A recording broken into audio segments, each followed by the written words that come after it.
things going. But first I wanted to introduce our panelist here. I'll start on my right, Mr. Gray Thornton, President and CEO of the Wild Sheep Foundation. Jump to my left here, Mr. Shane Mahoney, President and CEO of Conservation Visions. To my right is Randy Newberg, President and CEO of Randy Newberg. Actually, Randy is a great friend of hunting and conservation. You probably have seen him on television with Fresh Tracks with Randy Newberg and a lot of his online content. So, gentlemen, thank you very much.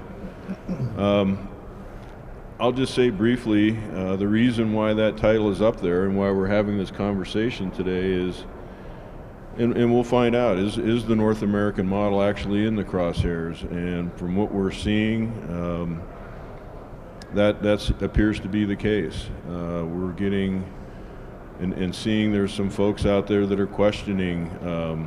We're losing some biodiversity. Unfortunately, we're losing some species. And some folks are saying, well, the model must be broken because this is happening. We're seeing other folks saying, well, this doesn't seem to be inclusive of non-game species. It seems to be very slanted towards sportsmen and the game species that sportsmen care about and not other wildlife species. And does this model actually work and accommodate for non-game species? We're also hearing something about inclusiveness.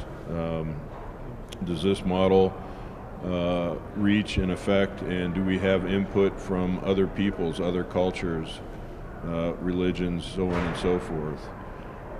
In today's world with the pandemic and obviously a disease that was passed on to humans from wildlife, there's some questions being raised there. So complex issue, a lot of different things coming at it.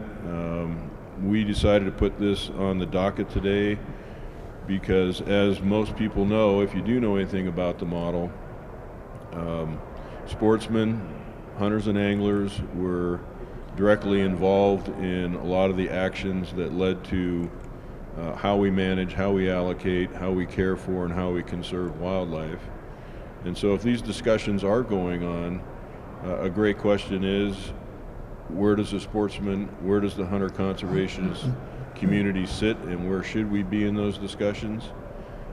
Certainly our wildlife agencies, our wildlife experts, they're hearing some of this same chatter. How do we help them manage these changes, and how do we embrace change? And you will learn here today that the model was somewhat conceived, if you will, at a time when wildlife was in dire straits, and we were managing for recovery. Now we're managing in a situation where we have abundant wildlife, so that's created a different set of challenges. So I'll shut up for now, and I do want to bring in Shane, who's our resident historian on the model, to kind of walk us through a little bit about what the model actually is, its principles, its worth, where it came from, so on and so forth. So, Shane, can you help us out with a little history? I think so. The simplest way to understand the North American model is to think about it as a system of policies and laws and conventions, I guess, that collectively sort of guide the conservation of wildlife in Canada and the United States. It is a phenomenal invention because it began approximately 100 to 120 years ago, which is a very long time in the history of conservation to go back. It ended up involving two massive countries with very different cultural backgrounds that decided that the wildlife of this continent, essentially, at least north of Mexico, would be essentially managed by a single system. There's some variability, but overall, those policies and laws and institutions are shared between the two countries. The basic ideas around the model emerged, as Keith has mentioned, when wildlife was in absolutely dire straits on this continent. It's very difficult for you now, for any of us, to understand that most of the abundant species that you see today were in fact on the verge of extinction 120 years ago. I'm talking species like white-tailed deer and elk and Canada geese and things of this nature. We were in as desperate a situation with respect to wildlife as any country in the world has ever been. And so these policies and laws that emerged out of the debate over that crisis were, of course, playing out from about the 1910-1920 period. They were being enacted, but they had never been described. They had never been put together, synthesized in a way that could be easily communicated to people until a remarkable individual by the name of Dr. Valerius Geist actually came up with this term of the North American model. And that term, again, came forward at a time of ferment. Most people do not understand where that term came from. It happened because Dr. Geist at that time was fighting the idea of real privatization of wildlife and genetic manipulation of wildlife behind fences, the sort of game ranching issue. And he was challenged when he said, we have a system. And people said, we don't have a system.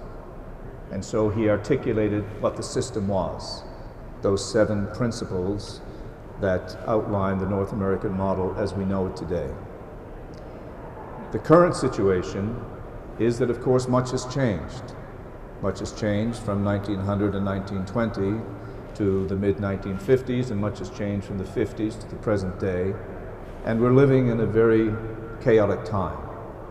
And so the model really sets out to give an individual a snapshot of exactly how conservation in North America works. And the value of that idea, the value of having a concept, a North American model concept, is that once we know it and understand it and think about it, we are able to converse with one another in meaningful ways that we were not really able to do before. And that explains why a man in Port Alberni, British Columbia, conceives the idea, this concept, lays it out in a paper, and then a few of us help to proselytize this notion. And now today it's established in law, it's established in court cases, and it basically is the guiding framework for every state and provincial agency in Canada and the United States. And so the model is reflected on these floors. The model is reflected in the policy discussions at wildlife commissions. The model essentially is the universe of ideas in which wildlife was rescued and in which wildlife is now managed in Canada and the United States. The question before us, as Keith lays out, is whether the time has come to reformulate, rethink, criticize, address whether the model still works for its intended purpose. Thank you, Shane.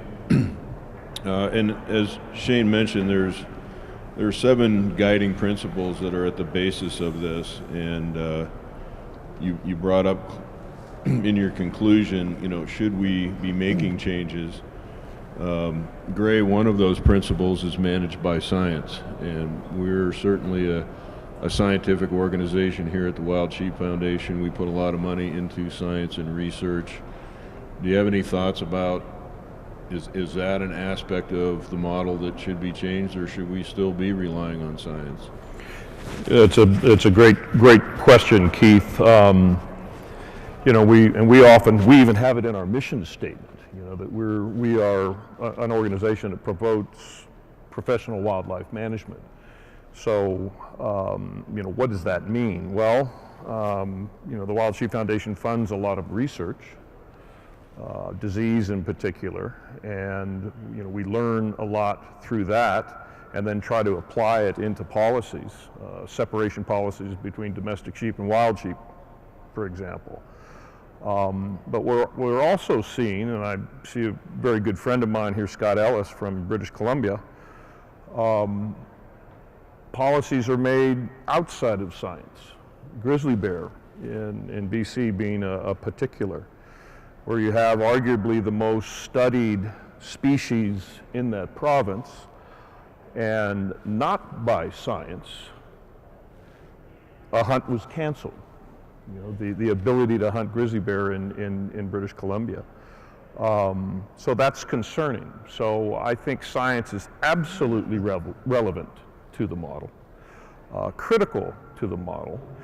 And as with science, we have to accept those outcomes, whether we agree with them or not. You know, we as an organization, and again in our mission statement, looking at that, we're going to be guided by science.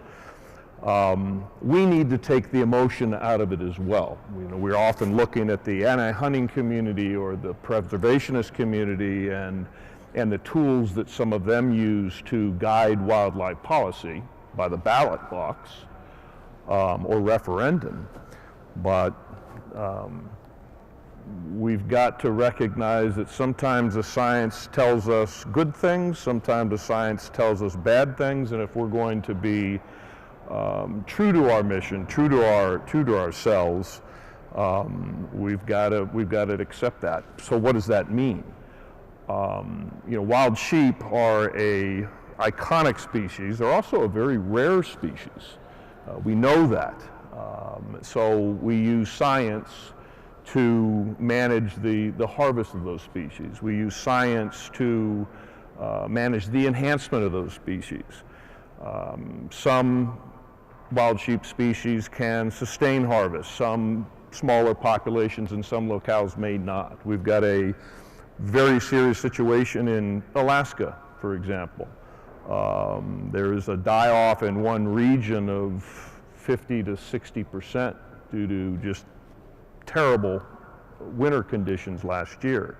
Heavy snows, then a thaw, then a freeze, you get a crust, basically the Dall sheep starve. So, you know, that's going to be something for us to deal with. We're going to have to listen to the science, we're going to have to listen to the surveys, listen to the experts, and maybe adjust our harvest. So I would say that without a doubt, science is a critical part of that model and a very relevant one. Absolutely, thank you for that. Randy, you and I both are a big fan of another principle in the model, which is opportunity for all. Would you expand on that a little bit? That's key to what some of these challenges coming at the model from these other groups is saying, okay, what about us? Yeah, our model as it has evolved, one of those tenets we talk about is democratic allocation of opportunity, how we get to use that as citizens. The fact that the foundation that brings that forth is the public trust doctrine, that provincial and state trustees are responsible for managing that wildlife on behalf of the citizen of its state or its province. And as someone had mentioned that we've went from a recovery model to more of a sustainability or management model for most of our species. That starts getting into these issues of, well, who gets the opportunity? How do we allocate that opportunity? How do we stay within this principle and still do what's best for wildlife? How are we accountable to those who are subsistence users, those who have tribal rights, those who have other things? And it gets really complicated. I'd like to say that it's a really easy answer, but every one of these would be a three-day session just to introduce the topic, let alone solve it. And if there's one thing that we have found, if you look back in the rearview mirror, you will see that as abundance increases, the demand for how that opportunity gets allocated gets a little more heated. You get more people wanting a piece of that allocation, or they want to change the formulas or the protocols of how we allocate that. So I think as we look in the front windshield, we can realize that how we allocate wildlife, if you want to call it allocated, or the opportunity to enjoy it, whether it's just watching it, whether it's part of your food source, whatever it might be. Maybe it's your business model. It could be a multitude of things. How do we address that going forward? Because there is going to be a lot of demands and a lot of pressures to try to do it in the favor of, hey, this is how I want to see it, or that's how I want to see it. So we've been lucky in the past that has not being quite as powerful of a pull and a tug as it probably has the last 15 or 20 years, but is probably going to get to be a lot more pulling and tugging related to that allocation of opportunity. Thank you, Randy. That was 2 of the 7 principles. Shane, there's another that I think is important to this conversation, and that is not for commercial use. And I know you're well versed in that. Would you kind of share some thoughts on that particular principle, where it came from, and the possibilities of making some adjustments in that area going forward? Absolutely. I mean, I think of all the principles that are articulated for the model, the ones that deal with commercialization are really among the most contentious of ideas. The reason why there was a ban placed on the commercialization of wildlife, and particularly the trade and use in dead wildlife in North America, which is very different from Europe, was that we were facing this crisis, and the crisis in the disappearance of wildlife on this continent was extraordinary. I mean, you have to remember that the passenger pigeon, which numbered in the billions, was basically exterminated in a period of about a decade and a half. We have to remember that 30 to 60 million bison were similarly dropped to just a few hundred in the same kind of time span, and it was all due to commercial harvest and sale of those particular species. So the natural reaction on the part of those who founded the model was to prohibit the commercial use of wildlife, because they thought that was the best way to stop the slaughter. What was genius about the model was that they had the fortitude and the insight to not allow their own reasoning to go too far. So they did not stop the harvest of wildlife. They stopped the commercial use of that harvest. And there's a very, very important distinction, obviously, because if they had stopped all harvest, then hunting would have ended in this country, but they didn't. There were also parts of the model and parts of the commercialization that were not strictly upheld. The fur trade, for example, the use of fur-bearing animals, that continued and was allowed to be commercially exercised, even though the hunting of ungulates and waterfowl and so on, that was prohibited. But the reason for that was that, of course, it's much easier to decimate ungulate populations with repeating rifles and so on and so forth. When you think about trapping and the kind of investment of labor and time that it takes to harvest animals that way, it is not as easy to overexploit them. And also there were many other social reasons why that was not in fact done away with. And you have to remember that the commercialization too, the move against commercialization, was not only about things like white-tailed deer and elk and species like that. I mean, the wading birds, the shorebirds and wading birds of this country and of Canada were being decimated at the same rate, egrets and herons and so on and so forth. Do you know, at the time that they brought in the law about commercialization, a pound of egret's feathers was selling for more than what a pound of gold sold for in this country. And the people who led the opposition to the commercialization of these birds were women. It was the women's movement that fundamentally collapsed that harvest, and rightfully so. Today, we're not in the same situation. Wildlife is abundant on this continent. Wildlife is well managed on this continent. There are rules and regulations and policies and enforcement opportunities, and so the question becomes, in part, is it still necessary to have this kind of commercial restriction on the use of wildlife? And in my own particular view of the model, which offends some people, but I don't see any reason why we don't challenge that idea just a little and see, if not, in fact, in some cases, with superabundant wildlife, like superabundant Canada geese populations, or in some cases superabundant snow geese or superabundant white-tailed deer, why we don't think about at least challenging in an experimental way this idea of commercialization and the ban upon it.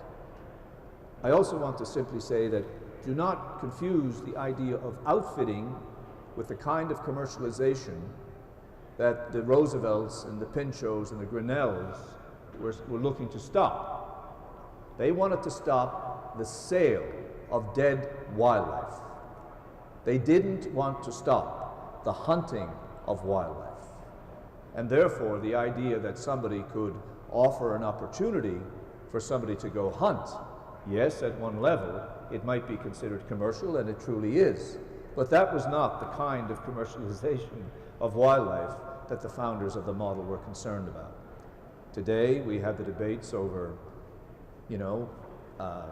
high prices that people may pay for a certain tag, Gray, for example, in your operation here. We have questions about landowner tags, for example, that is highly controversial. And all of those kinds of things come under the hubris of this idea of commercialization and how we deal with it. But it's a complex issue with a complex history. And now we are in a much different place than we were when that particular principle of the model was articulated. Some proponents of the model hold it up and they say we will die on this battlefield. And others wonder if it is not time to explore it just a little bit. I fit in the latter. I think it is time to explore this, just as I think it's time to explore every principle of any model or any other policy and law that we have in modern society. Everything can be made better and everything can be made more relevant. We just have to be careful how we do it. I'd like to ask a question, if I might, Keith, to Gray. Gray, this is one of the most amazing things in my experience has been to come to my first Wild Sheep Foundation events and see the kinds of passion and interest that was here, but also to see the extraordinary amounts of money that some individuals would and could pay, obviously, for some of these tags. Now, clearly, that level of money is not possible for me, and not possible for many of us. And so, how do you view that in terms of this issue of commercialization, and how do you see that fitting into the model of today as we see it and the kinds of things that the Wild Sheep Foundation does? A great question, and it's interesting, Shane. You and I have shared stages around North America and, quite frankly, around the world. And often I would talk about the North American model, and let's be clear, Val Geist conceived it, but you made us aware of it. So to that we all thank you. But I would state that and Randy, this kind of comes into the egalitarian nature of the model too, that we have this equal distribution of the resource. You apply for a tag, you might get it. Some states are over the counter. But then we have a different system. And that is that if you have the money, and like you, Shane, I don't, you can go to the head of the line. You can get that special permit. And so in my presentations, I would say that the special permit, or we now call them conservation permits, is a bastardization of the North American model. But then I would go on and make the argument of, and I will today, of how it works. And Shane, I remember very, very distinctly, I was in my drift boat with you and Kim, and we were heading down the Yellowstone River, and we weren't really that mad at the fish. We were just having a good time looking at the incredible scenery, what the model has quite frankly given us, wildlife, wild places. And you said, Gray, I want to challenge you on something. And you said, I've heard you several times in several places say that this permit system is a bastardization of the model. And I said, yes, you get to go to the front of the line. He goes, you're wrong. And you made a distinct point that kind of gets into another principle, sister, pillar of the model, but you said the North American model allows states and provinces to determine how they're going to raise money for wildlife.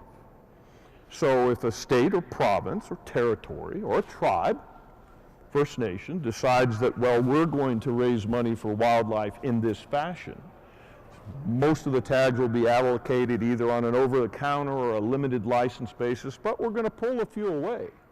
We may give one out to an auction or more, and we may raffle them. He says, so that is very consistent with the model. And I've taken that and I've eliminated that out of my canned speeches. But now let's talk about what that money really does. And it's crazy. In 2014, I challenged our conservation staff. We've got Kurt Alt, who's our conservation director for Montana and our international programs. And I challenged our staff to go and get hard data. You know, biologists love that.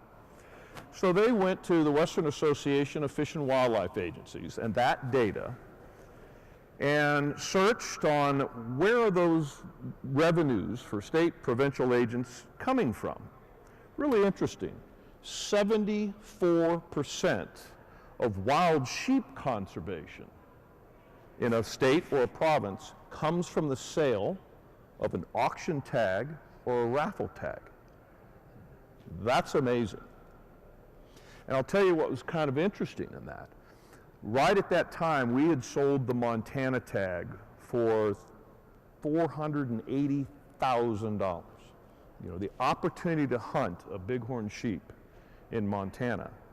At that same year that we raised that money and directed it to Montana Fish, Wildlife, and Parks, Montana Fish, Wildlife, and Parks, on their normal application process, and we're also blessed in Montana to have an unlimited area, unlimited tags, limited harvest, about $125,000, $130,000 was brought into the agency. So here we sold the opportunity for one sheep, and that brought in 3 to 4 times the amount that was coming in on the regular system. So kind of interesting. I then used that as an argument because very fortunate. I harvested, by the grace of God and a lot of luck, I harvested a sheep in Montana. And that tag, I was limited in Wyoming at the time, that tag cost me $750. It was unlimited area. And so I heard all this chatter about, you know, well, these rich guys and gals are, you know, they're taking, you know, we should have that one tag. And I said, you know what? I praise these people. I'm a regular guy. I am able to hunt bighorn sheep in Montana over the counter for $750 because some crazy guy was willing to pay $480,000, and we directed that money into the agency. So, you know, it is certainly a commercialization of wildlife, but as we know, the agencies, both provincial and tribal, absolutely depend on it. So, supplementary, if I might, because I think this is critical. How far should we go with that, Gray? Well, you know, that's a great question. I've got a pretty quick answer on it. Most states, because and provinces limit those tags very much Very so. tight. And you know, like in Montana, one tag for auction, and then they make sure there's another for us regular guys and gals. One goes to raffle. So I think it needs to be limited. Yeah. Wyoming offers 5. Yeah. So It's you the know, very as tip of the in anything, there's a balance. Yeah. This is always an interesting discussion. I've sat in on a lot of these with all these guys, and to hear this go back and forth always forces me to think. And when I come back to what I think about, you know, I touched on it earlier, the public trust doctrine. And in my other life, I'm a CPA. I specialized in trust taxation, which means you better understand trust law. And a lot of people fail to understand that when we say the public trust doctrine, we have appointed or elected trustees. So the basics of any trust arrangement are you have trustees, you have beneficiaries who are the citizens of that state or province, and you have a corpus of the trust to be managed, in this case, the wildlife and the wildlife resources. And there is no hard or fast rule that defines what these two are bouncing back and forth about. The rule that applies is the trustee's fiduciary responsibility to the beneficiaries. And sometimes, as I am a trustee in many trusts, that requires I protect the beneficiary from themselves. And a lot of times we don't think about that. We think about, well, what's in it for me? Well, the trustee is accountable to a whole lot of things. And the trustee should be making some very difficult decisions that has to balance all of this stuff. And that's the beauty of having this public trust principle as one of the cornerstones of this model we talk about and how we manage wildlife. That trustee has to be knowledgeable, has to operate with transparency. All these are well defined in every state trust code. And I almost feel like every person who sits on a wildlife commission, every person who's elected to your state Senate or House Fish and Game Committee should have to sit through a trustee class, because they would understand the burden that comes upon them. And we will hear people say, the landowner tags, or these tags that we're talking about, should be illegal under the public trust doctrine. And I've talked to many people who are trustees, and I said, explain to me how you see this, where you give away, X number of landowner tags or X number of commissioners tags or whatever it's called. And they said, well, I'm a trustee. I have to do what's best for the beneficiaries as a whole.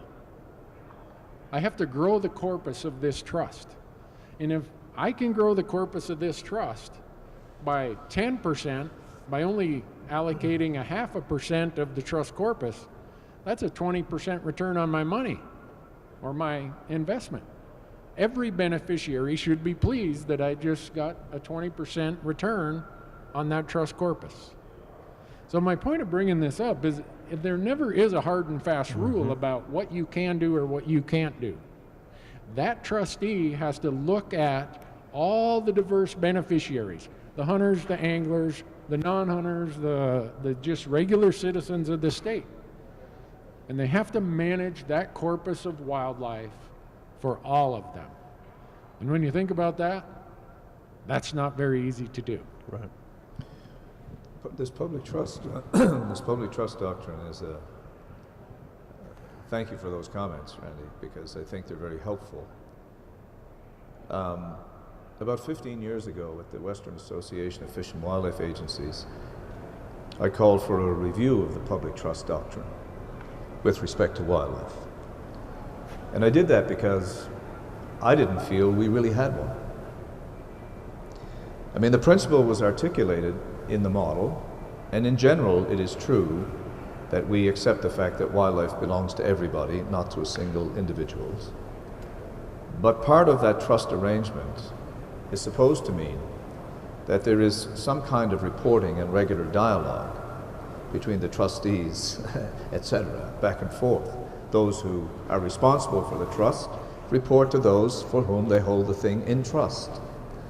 And it has been my argument that this, in fact, while most people think the public trust doctrine has been the strongest aspect of the North American model, and I agree it has been very strong and is a critical principle, I always thought that we never exercised it appropriately, and that we never had this dialogue back and forth between the people who own the, for whom the trust was being held, and those who were the board, the trustees who were exercising their fiduciary responsibilities. And I think that was true. I think that's always been true to an extent. And because of that, I question whether we have properly exercised the public trust. And I also think that much of the angst that we see today about the model, about we're not, the lack of inclusivity, all of these kinds of things that are criticized, and the confusion around commercialization, which we've just had a good discussion about, I think many of those things came about because we didn't have that dialogue between those who held the responsibility for the trust with those for whom the trust was held, i.e. the broad public. And I think this is true of pretty much, or was true pretty much, of almost every state agency and every provincial agency. And don't think that I'm here to bash the agencies, because I don't think there's any replacement for these agencies at all. Some people like to do that and say, they're tired of them and get rid of them. I think that's patently ridiculous. However, Part of the whirlwind we've reaped today, which I'm sure we'll talk about further in terms of challenges, in my view has come about because we did not practice the kind of information exchange that we should have been doing on a more regular basis within the context of the public trust. If all Americans, if all Canadians equally own the wildlife of their countries, then it should have been that the dialogue between those who held it in trust should have been with all Canadians and all Americans. And one of the criticisms we have is that the hunter-conservationists, who have played a major role, were always talked to, pretty much always talked to at least, but that other components of society were not. So that's another angle of the public trust doctrine that I think we ought to bear in mind. And sometimes you create your own problems. That's a great point, Shane, and I think a great segue to start delving into these challenges and where they're coming from. I alluded to one of these challenges, and you just brought it back up again. You know, people looking at state wildlife agencies, and I agree wholeheartedly. This isn't a defund the agencies thing, thankfully. But the inclusivity, certainly catering to sportsmen, communicating with sportsmen, but more and more people are saying, hey, well, what about us? What about other wildlife? Yeah, okay, so you get a lot of your money to run your operation from sportsmen, hunting licenses, fishing licenses, permits and fees, and so on and so forth. Maybe people don't understand that. Is that one of the reasons why sportsmen have been at the table and getting the most attention? So I'd like to throw it out to the group here. Let's talk a little bit about the challenges that these agencies are seeing, you know, opening up public comment periods on everything that they do, and you know, saying, okay, how do we talked about wildlife coming back, we're managing for abundance. We've got some people that, you know, want to see more elk here and more deer there, and then we've got landowners that saying, hey, no more, I'm getting eaten out of house and home. So complex, but let's talk a little bit about the inclusivity and how some of these agencies may need to evolve to accommodate different opinions, different stakeholders. Okay, I'll let one of my colleagues start with that. I have some views on it. Me, huh? Well, I get to start the argument. I think you could start a good one on, you know, what we just experienced in Montana on some proposed changes to our laws. Yeah. Again, this, if you left me with this mic, I could talk on this topic for 4 or 5 hours and not We're even, not going to do that. No, and not even feel like I got started. But I want to talk about a couple things that Shane touched on there. Is trustees have a responsibility to provide an accounting. And that doesn't mean dollars and cents accounting. It means you have to be transparent and accountable. And part of the problems we've identified where the non-hunter angler beneficiary of this trust might feel left out is, I don't think we've provided an accounting. I don't think we've been transparent in what we're doing and why we're doing it. I don't think we've communicated well. I could list a whole lot of things that I think if we do better, the model still has a lot of benefit to where we're at. We get ballot initiatives. We get legislative efforts. And those are usually because the trustees have not done a good job of listening or reporting and telling, here's what we're doing and why we're doing it. The reasonable and prudent rule applied to a trustee says, will this withstand what a reasonable and prudent person would do given the same facts and circumstances that you find yourself in? And you look at most of the issues that we talk about, that we argue about, that we feel are unfair or not happening the way they should. You could apply that same principle and say, maybe we weren't that reasonable and prudent. So along comes many of the non-consumptive users who are telling us, hey, we want a seat at the table. Yeah. I think Colorado is doing a good job to say, you know what, non-consumptive users, we're studying the effects of mountain biking and hiking, and displacement and disruption of what's deemed to be non-consumptive use on wild things. But yet you're not paying for those impacts. You're not paying to manage.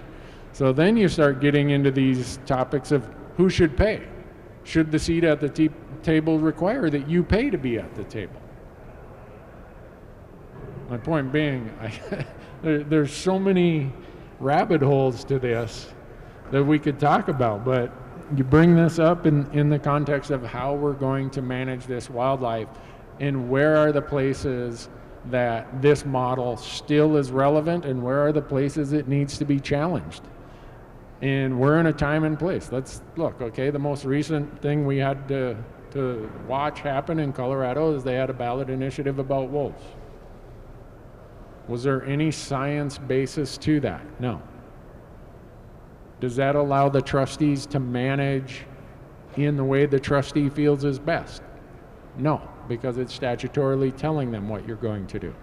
So we're seeing a complicated society that's pushing back on portions of this model and forcing us to accept that maybe there's places we're going to have to operate differently because of what some of these, what I'll call non-recognized or beneficiaries who have felt left out, are taking other avenues to get our attention. Well,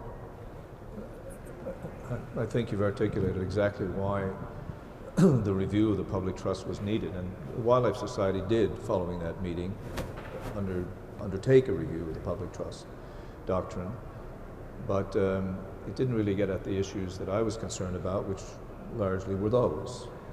And you know, one of the very prominent voices today around this idea of who is included and who maybe is excluded with respect to the North American model is the voice of the indigenous and tribal peoples of Canada and the United States. Now, this is this is like having a bag of weasels living under your bed. I mean, it's pretty hard to do anything and not get bitten. But the truth of the matter is that the history is what the history has been between the native peoples of Canada and the United States and the settler Europeans who came to this continent. No one can oversee the broad spectrum of that history without coming to the conclusion that there were massive injustices. That doesn't mean that we all walk around saying we were personally responsible, but it doesn't mean we ignore it either. One of the things Dr. Geist and I articulated in the book we wrote on or edited on the North American model a couple of years ago, I identified in one of those chapters that perhaps the greatest omission in the North American model was the fact that the voices and the views and perspectives and the knowledge, which goes back to science, of the indigenous peoples of Canada and the United States were never part of this model. As a matter of fact, they were emphatically excluded. And the very things that we want to have access to today, we want to be able to hunt, we want to be able to acquire that nutritious food, we want to be able to share it with our community and with our friends. That, after all, was the basis of life for many, many of these nations or tribes that existed in our two countries. So the discussion over the public trust and the fact that we haven't had a lot of dialogue on some of these issues for 100 years now brings it to the forefront. And now it's intense. And now, of course, on the issue of indigenous peoples in particular, or tribal peoples as referred in the United States, the entire world is starting to develop policies and suggestions and guidelines as to how that voice must be incorporated. So I think it would be a really interesting thing to pursue a little bit more here, taking off this public trust doctrine, you know, how we see the whole idea of indigenous and tribal people's voices being brought into this discussion of the North American model. Whoever would like to take that on. Speaking of bags of weasels. I'm going to point to Keith on that one. I think Keith should. don't you agree that Keith should take that? Moving along. Well, it is obviously a legitimate and a good point. That is happening. That dialogue is happening. I'm not as versed in it as you are. Thank you for kicking it to me, but certainly there's value there.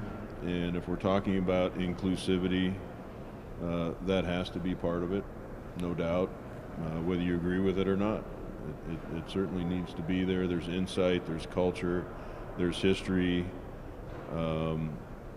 First Nations and tribal people control and have say over vast amounts of land in which we recreate on, wildlife lives on, so on and so forth. So they are landowners. And so they certainly become an important part of this. Yeah.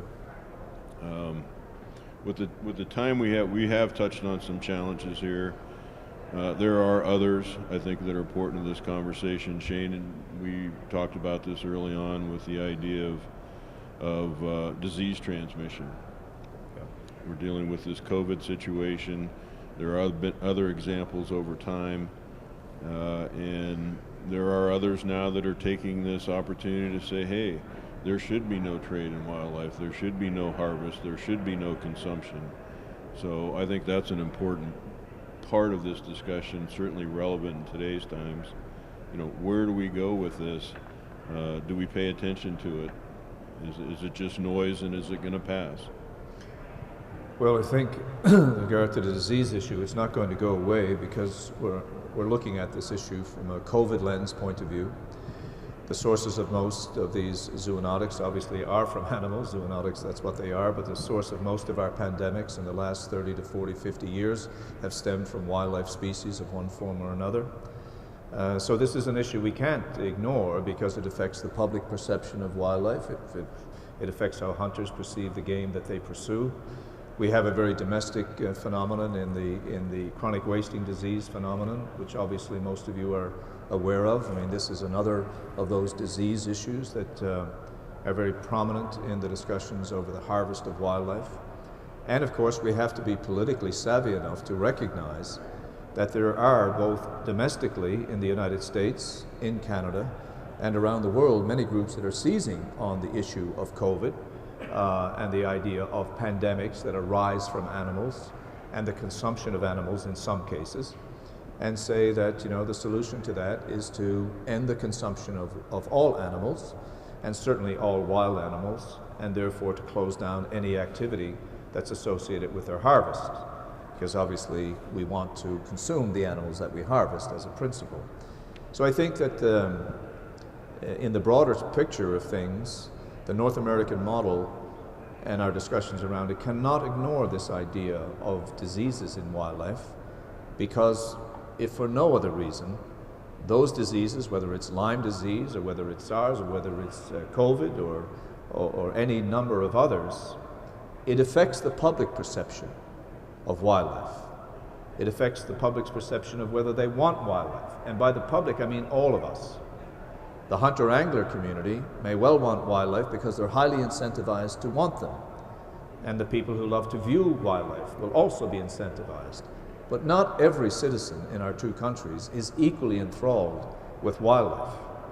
And not every citizen in our country may be willing to tolerate the risks that are associated with living with wildlife. And that, of course, is true on many fronts. I can tell you that internationally this is a major issue for wildlife institutions, trying to figure out what the best policies are, trying to safeguard the cultural activities such as our recreational hunting programs in Canada and the United States, while at the same time keeping the public safe. So it's a big issue, Keith. You're absolutely right. You want me to talk about disease with all you guys up here? The way I would talk about it is how disease issues are affecting participation. This year, Minnesota saw a large decrease in hunting licenses. I grew up there. Hunting season in Minnesota, rifle deer season, is the event of the year, or at least of the fall. And out comes a study, supposedly, that was the headlines would link you to think that if you hunted deer in Iowa, you'd end up with COVID. And they came out just before hunting season. And I don't know that we've ever done a good job of tracking how some of these disease issues that we deal with on larger scales, whether it's CWD and people will say, oh, that's mad cow disease, or what is it, CJD disease, or that you can get, I bet most of you have read some of those headlines about deer and COVID. And if you read how that was communicated, you would believe that if you walked up to that deer that you harvested, you and your family are going to get the worst case of COVID you could imagine. I'm here to tell you that was a perception. And so how does our failure to communicate very complex topics affect the ability to manage wildlife? And I've brought this to the Wildlife Society and I'm challenging them on it. That we need to quit talking like scientists and biologists. We need to start talking in a way that people understand. I'm an accountant. You have to make it really simple for me. I don't speak in Latin like scientists and many of you highly trained people do. I communicate. I produce content to try to take complex topics that people who are not specialists can understand. All the science in the world that underlies this model we talk about loses its value if we can't communicate it to the beneficiaries, to the citizens, to the policymakers who are the trustees and the beneficiaries. So when I hear these things of disease, I hear that they can be used in ways that are very damaging to us. But if we also did a better job of communicating, maybe we could use these instances to communicate how important our work is and how it needs to be funded and how it's not as simple as reading the headline in your local newspaper that if you shoot a white-tailed deer in Iowa, you're going to die of COVID. That's where I see a lot of that going. I appreciate that, Randy. I'm going to toss this one to Gray, and we've touched on it a couple times. Gray, you brought it up with the grizzly bear hunt. You brought it up with the wolf reintroduction referendum statute, whatever, in Colorado. How do we address misinformation? Certainly, agencies can do a better job communicating. I don't disagree with talking in more simple terms and less scientific terms, but we're besieged by misinformation. The internet has made that widely available. Gray, you and I talk about this all the time when we're seeing headlines dealing with challenges, preying on people's emotions, feeding them with wrong information, so on and so forth. What do we do there? Boy, and we've been talking about this I've been in this industry professionally for 32 years, and it's the ongoing. You know, how do we address that? You know, we've got the 10%, and you can play with the numbers, 10% that are pro-hunting, 10% that are anti-hunting, and we got 80% in the middle. Or again, pick the number. So we've tried a number of campaigns, outreach programs. There's a couple that are come out of Canada, one Campfire in British Columbia, Who Cares BC in British Columbia, trying to address that non-hunting public to some degree of success. Shane, you have the Wild Harvest Initiative that the Wild Sheep Foundation and a number of partners are heavily invested in, that is speaking on the food value of wild game, wild fish, wild birds. I remember years back, and I think it was the executive director of the Bison Association, one of the Bison Growers Association, he said, if you want to save something, eat it. That's why we have more chickens than bald eagles. And, you know, Randy, that's one of those things that kind of gets to the nut right there. It puts it in very simple terms. I used to make the argument in the late 80s and early 90s that we need to hire these Madison Avenue experts that are those that sway public opinion.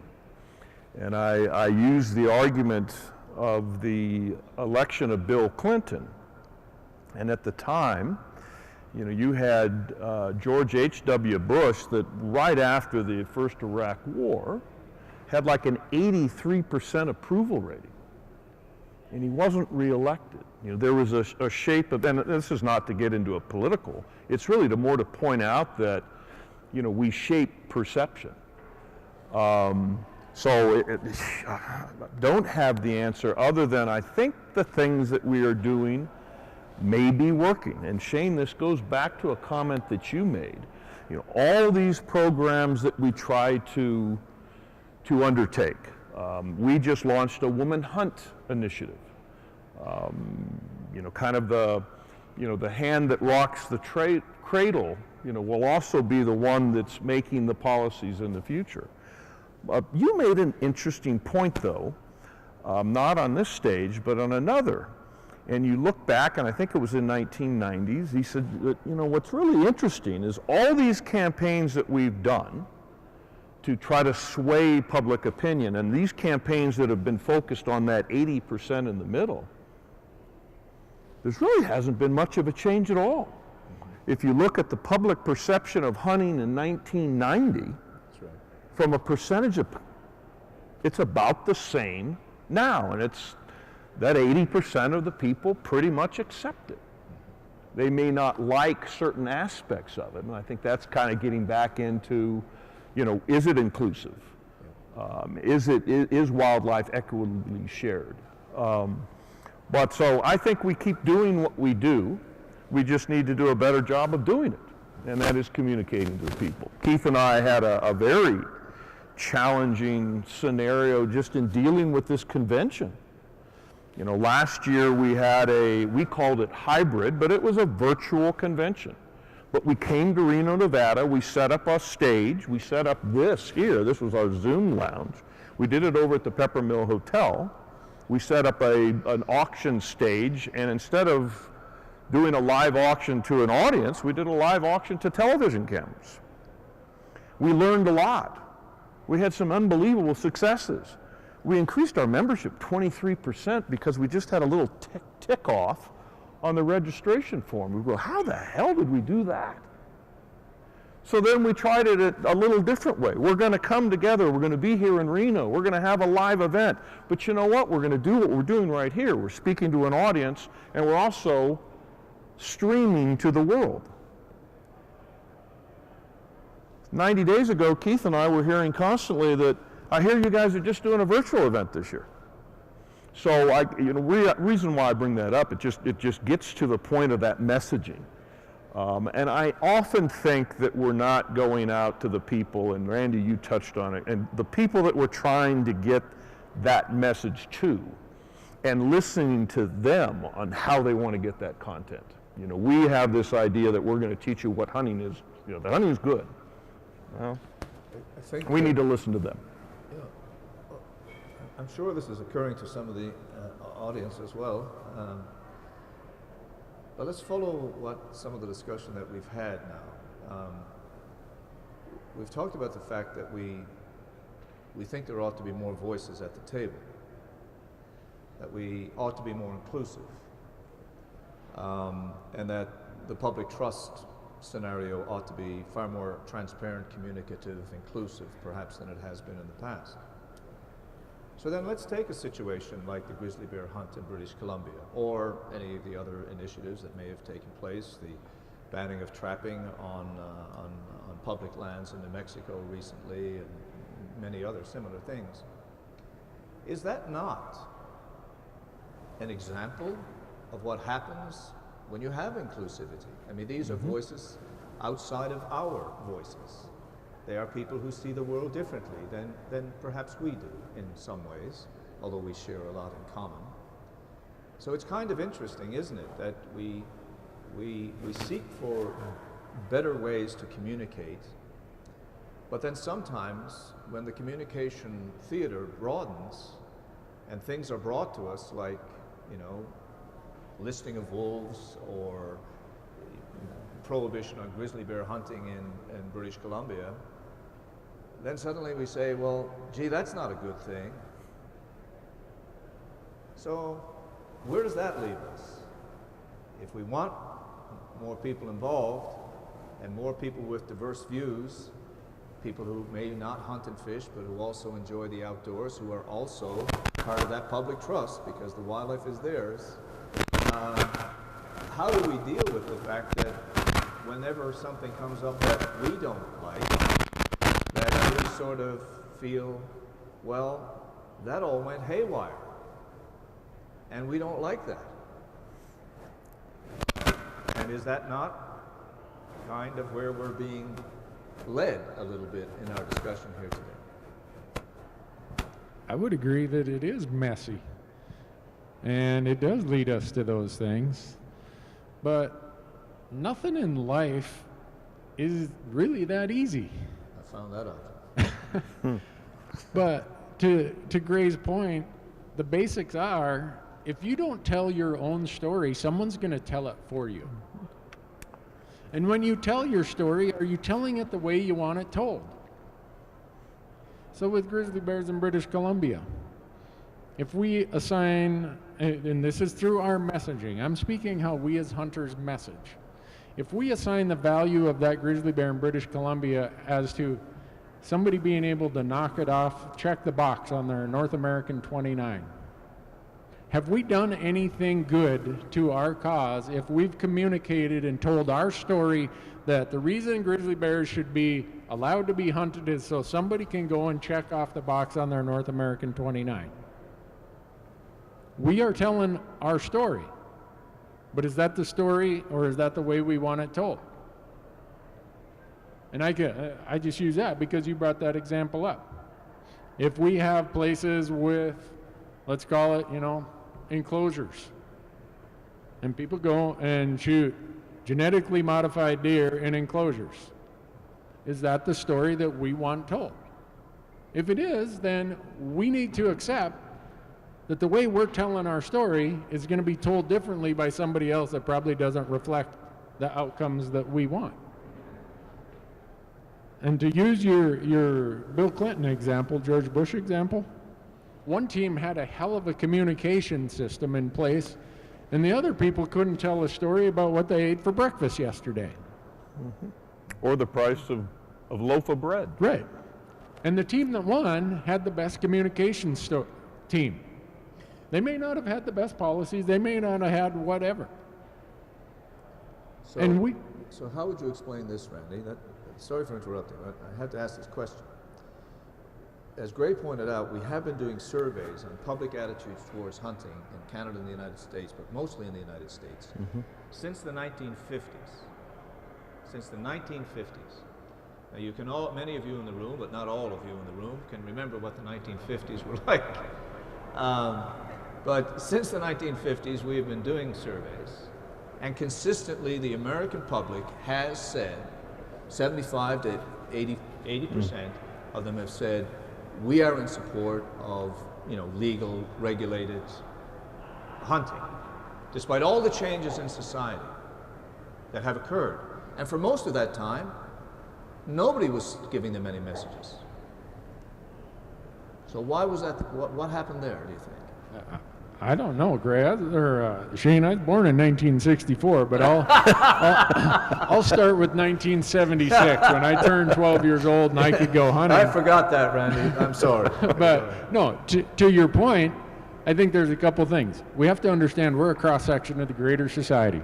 How we consume media, how we read media, how we engage and interact with each other, how we receive information is no different than the rest of our society. And so as our society trends go this way or go that way, we as the hunting community and who we are going to go this way and that way. And the way that we interact and the way that we respond, the way we volunteer, the way we contribute, the way we use technology, the way we use communication tools are going to be just like the rest of our society. And I would say that like I said, I wasn't born in 1950s.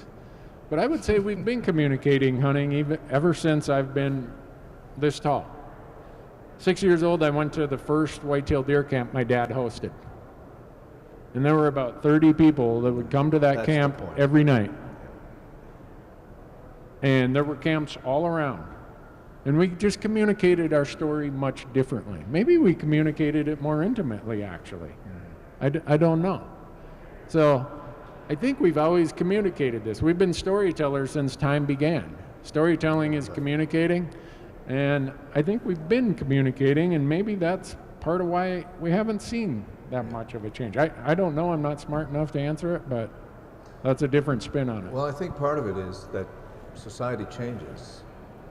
And when we see society changing, or any group sees society changing in a way that they don't like, they feel it must be their fault that they didn't tell their story right. I'm just challenging that. I don't necessarily believe that. I'm not saying we shouldn't communicate our story, and I'm not saying we shouldn't, be trying to communicate effectively. I'm just saying that, change that takes place in society is not always because we did something wrong. Now, we can look back and say we made mistakes ourselves in the hunting community. We can certainly say that. But there's a broader picture in society out there, and I think that's one of your other points, Randy.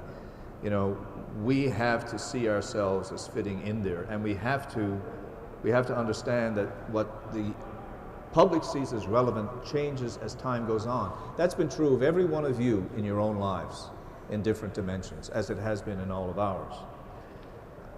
On that note, I'd like to ask a question of Gray, if I might. Gray, I might do that.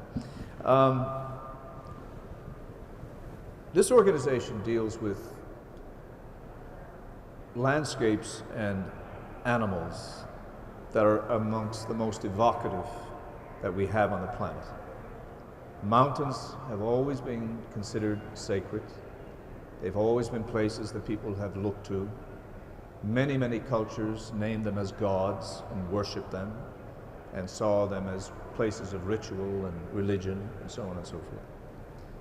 We have these animals, the sheep and also the goats that live in those places, that frankly have abilities on those rocks and on those cliff edges that boggles the mind.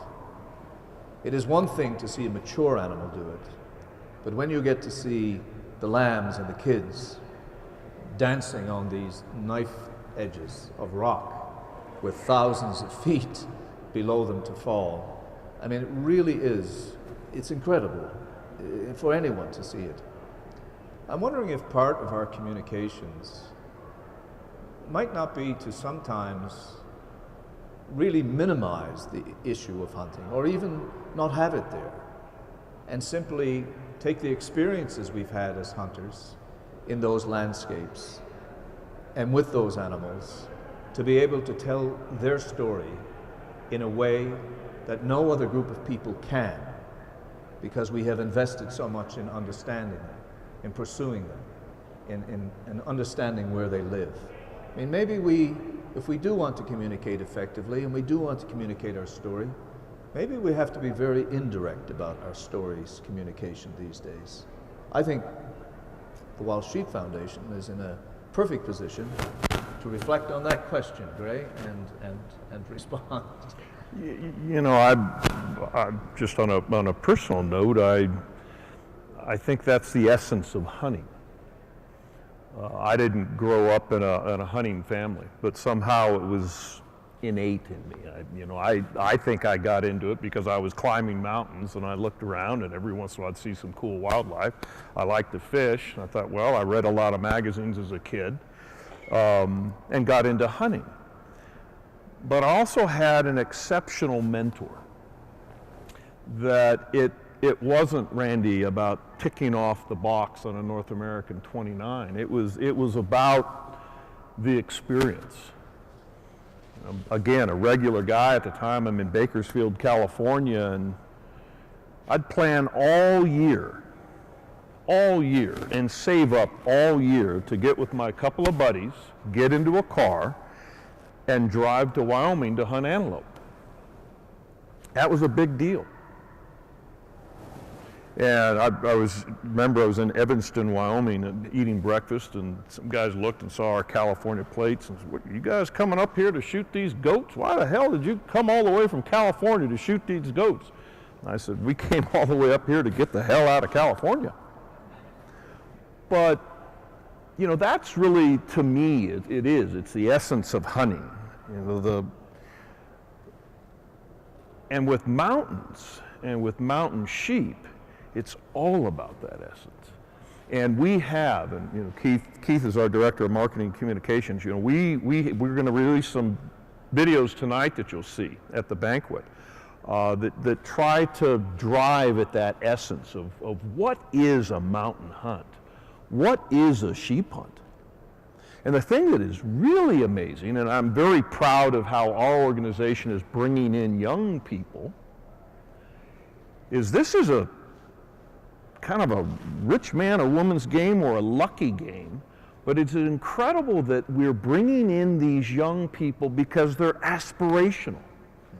They want that, you know, and there are opportunities. You know, you buy a raffle ticket, you can get in. Montana, you can get a bighorn sheep tag.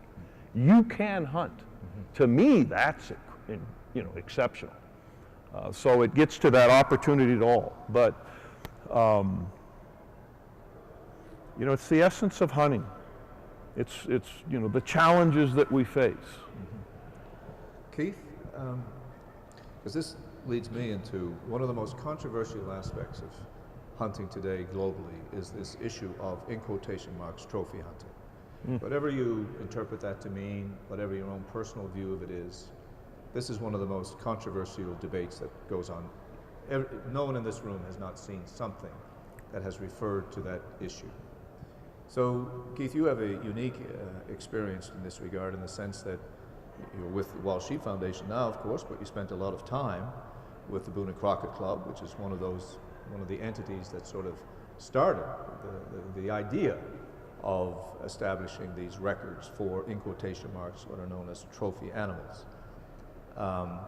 The idea of what a trophy meant when the system was founded was quite different, but leaving that aside, what's your view on that issue in society and relative to the North American model's relevancy today? I have no idea what you're talking about. Well, that's good, because I don't either. So well, you're right. You can't today you can't escape that the word trophy and trophy hunting's been weaponized. It is one of those things that's loosely defined, which opens it up for that type of weaponization. The folks that are opposed to all hunting are using it arguably effectively in some cases, but then we're still have this debate of 80% still approve of hunting. So you know, what does that mean? There is an interesting story behind trophy. It does need to be better defined, no question. It's not been anything, I think, that's been on anybody's radar until we're being forced to explain ourselves. Certainly, there's a lot of history there that needs to be shared. The concept of selectively harvesting a mature male animal was at the foundation of the conservation movement at a time when we were trying to recover big game species. Early science was, if you were going to remove an animal from a population, have that be a mature male that's already genetically contributed to herd health. That animal is bred for several years, so on and so forth. That notion of hunting harder, hunting further, hunting more selectively for a mature male that's older, wiser, has survived, you know, many seasons, many years, elevated the experience, elevated the challenge, enhanced the memory if one was fortunate enough to harvest that. Our early game laws, when wildlife was brought back to the point of a sustainable harvest being possible, was focused only on a male. Buck deer, drake, you know, rooster pheasants, so on and so forth. So that that has been a critical piece of not only wildlife recovery, our culture in hunting, and that's not out there and getting back to Randy's point, has not been communicated well. I don't know if that's necessarily a counter to the attacks out there that are happening. We talked about, misinformation and toxic headlines. You put trophy in front of anything and it has a negative automatic connotation. Stop trophy mountain lion hunting, stop trophy caribou hunting, stop trophy whatever. And that gets people's attention. So there is much work to be done there. It's not an easy answer. You and I have discussed this before. Well, let's just get rid of the word trophy. Well, that's certainly an option, but the folks that are manipulating it, they're not going to stop using it. It's going to take a long time for that to evolve. Last time we were able to gather here in person, which was 2020, our keynote speaker one night was Simon Roosevelt, and he articulated this situation quite well and said we just flat out have to do a better job of defining our motivations, the values of selective hunting, the values of selectively hunting males, and move on to help educate folks so that if they are seeing some of this toxic headlines going, oh, wait a minute, I saw this over here that said this is conservation, this is a good piece of the equation, this is part of a managed resource and a controlled hunt. So do you think we could ever get to the point, though, where if we didn't get rid of the word, which I'm in favor of still, but if we didn't get rid of the word, do we feel as a group, do you feel as an audience, that we could ever find our way to saying that meat is actually the new trophy in the harvest of North American wildlife? For a lot of us it is. That's talking about it. I know your Wild Harvest Initiative is digging up that data. That healthy protein still remains a strong motivation for the majority of people that hunt, majority of people that I know that hunt. Yes, there are people out there that are collecting heads and checking boxes, and you said this before, there's no segment of society that's entirely pure. We've got those folks that want to do that, that's fine. Yep. But that does not define hunting in the broadest sense. The vast majority of licensed hunters in this country and Canada are out there for the experience and for feeding their families. It's not about antlers, it's not about inches. And so is this idea of meat then a way of reestablishing the relevancy of the North American model to a broader community of interests? I would think so, and I think that also gets back to our conversation about commercial use. Yep.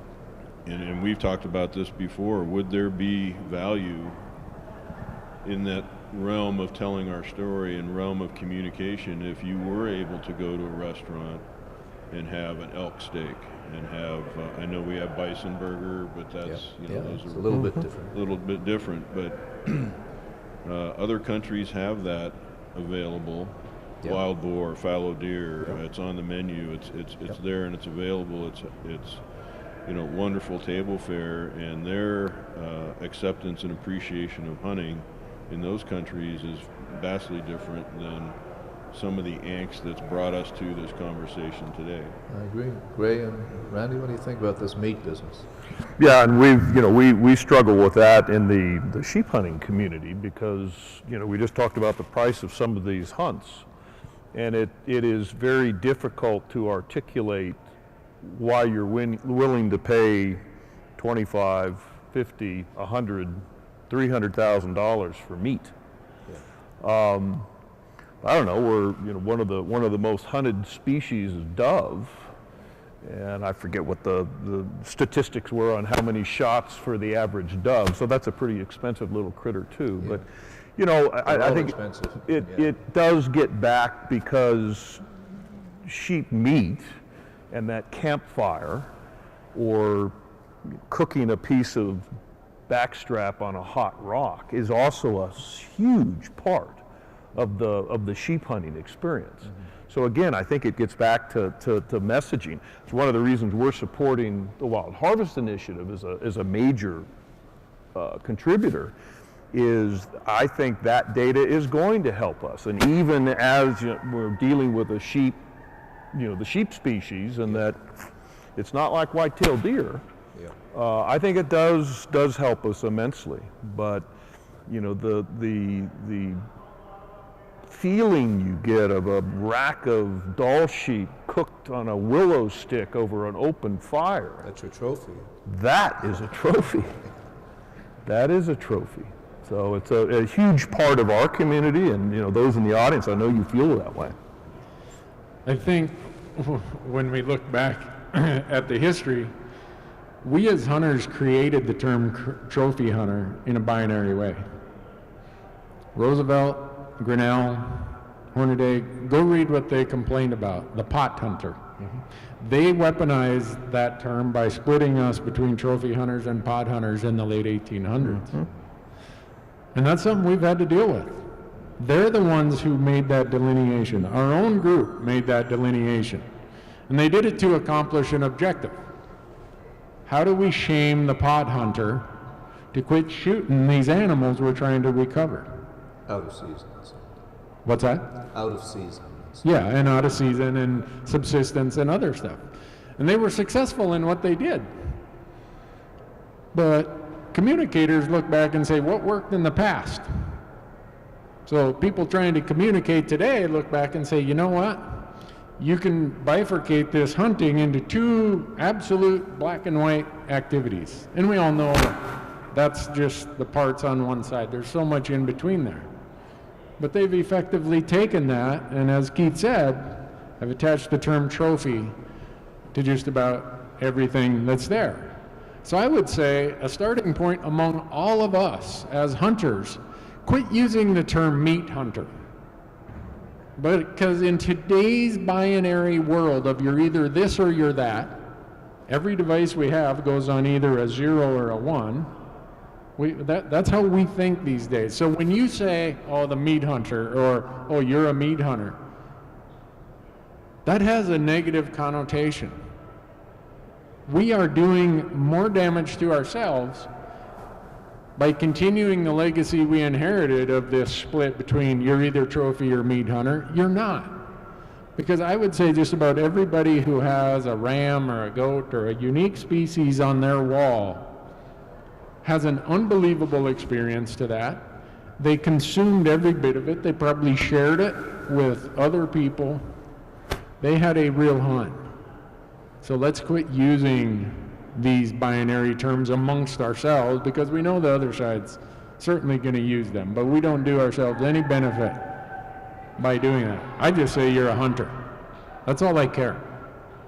And hopefully we can, don't shoot yourself in the foot first is the first way to win a war. Don't shoot yourself. We're doing some of that.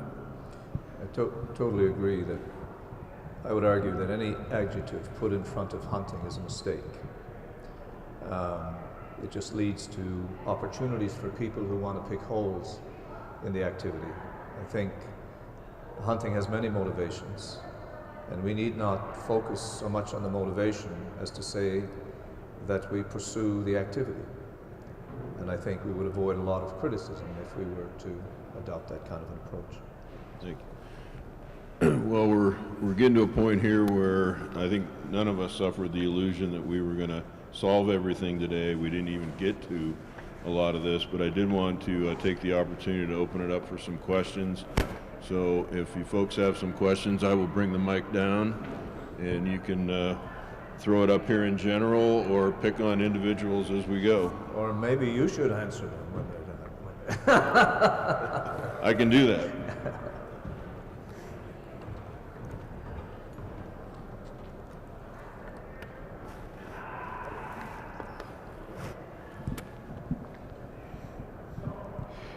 Shane, I'll just direct this one at you, and then you can steer it to whoever you think will be the best. But I picked up on some key words as you guys were talking earlier on, and there were things like reasonable and prudent, abundance, informed, And the question that came to my head is, how is that quantified? So how in the North American model are like the science-based aspects of it quantified, or anything really quantified, so that success can be measured, as in enough of the hunting and non-hunting public is informed, or everyone had enough information that they could act in a reasonable and prudent manner, so that as we're in a conflict with the other side of the table, we can say we had all the information, did everything right. We know that the animals are in abundance or not in abundance according to sort of this baseline. Well, thank you for that question, and I'm sure Gray and Randy will parse in as well. I'm a huge believer in the synthesis of information. I always have been. I synthesized all the information on caribou populations in Newfoundland going back 100 years. Now we're synthesizing the harvest of meat and so on. And I'm a big believer that there are enormous amounts of information out there that are never used effectively, which I think goes to your point. We can take a lot of evidence of how science, for example, has improved wildlife management. We can also find a lot of evidence where obviously species have recovered from very low levels because of policy changes that were brought in and so on. But very seldom do you find that communicated broadly. In the case of science, it'll be communicated through journals. You know, scientists publish in journals, and so 40 or 50 people read their paper. They think that's fantastic, but it really doesn't make that much of a difference. But the information is out there to be actually gathered and synthesized. I estimate that in Canada and the United States, in the vaults and the file cabinets and now on the hard drives of state and provincial agencies, there are billions, and I mean this, billions of taxpayers' dollars worth, because that's who funded it, right, of information that could be brought together to provide the kind of information, I think, of what you're driving at. What are the baselines that we can look at? How can we judge improvement? How can we judge progress, and so on and so forth? There is a real reluctance. I worked in a provincial agency for 30 years. There is a real reluctance inside government agencies, but also in many large businesses, to go back and mine, historical data and to put it into a narrative that people can understand. So they looked at grouse in a certain place and, for a 5-year period because grouse were down. Then after that was done, they walked away, and all of a sudden the next thing that happened was a study of coyotes or something of this nature. And the full story has never been told. And I think that has a much larger implication. I think the question you're driving at is, how does the public interface and how does the public come to understand things? What's the baseline stories they're supposed to appreciate and work with? But because we haven't ever brought all that data and information together, the real story, the full story, on the amazing achievements of the North American model and the amazing contributions that sustainable use, hunting of wildlife, has given to the citizenry of Canada and the United States has never been told. Never been told. And it needs to be told.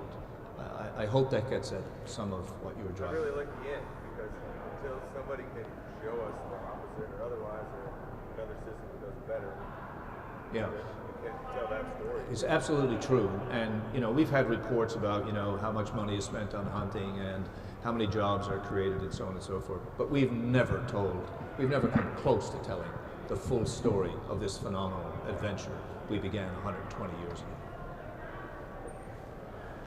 Thank you for doing this, and I think it's very timely. So I'm from British Columbia, and ground zero maybe for the grizzly bears and trophy hunting and all that, and I really appreciate Wild Sheep Foundation for hosting this. And I think about all the tenets of the North American model, and huge respect for all those involved in it and in the advocacy for it. And warms my heart, actually, Shane, to hear you talk about the food aspect of it, the commercial piece. And you already referenced Europe. So I think that this really should be explored. I think that it's really an evolution of the model. I think that a lot of things in the model are very good. But if you would, speak to how we could advance that, because that's a big change we're talking about, the adaptation of the model to allow some commercialization around some very specific parameters. Two things I would say, to keep it brief. Number one, I've talked to a number of state directors over the years about running just an experimental study, again, using superabundant species. So we have these cases, you know, where Canada geese, you know, a lot of them land on the lawns and the golf courses, and they do what geese do, they poop every 7 minutes. And, you know, if they stay there for a few weeks, that's a lot of goose poop. And so we have all these kind of extraordinary, you know, efforts to waddle them away or to put them to sleep and truck them somewhere else, and, you know, the next night they're back. And we have situations with white-tailed deer where they're destroying browse, destroying habitats, you know, because of their natural feeding tendencies. We have enormous amounts of damage on agricultural lands, and the wild animal vehicle collision costs in this country, in the United States and in Canada, are absolutely phenomenal. My argument would be, and I think people are getting close to accepting this, that we find a specific case study where those parameters exist. Everyone can agree that the animals are super abundant. We can't take care of the problem by regular kind of, you know, permitted hunting and so on and so forth. And I think we should run an experiment tightly controlled, heavily enforced. We involve enforcement, obviously, and the whole legal system. And we experiment with the idea of getting through the problem of testing of the wild meat so it can be made available to people in a wider distribution network.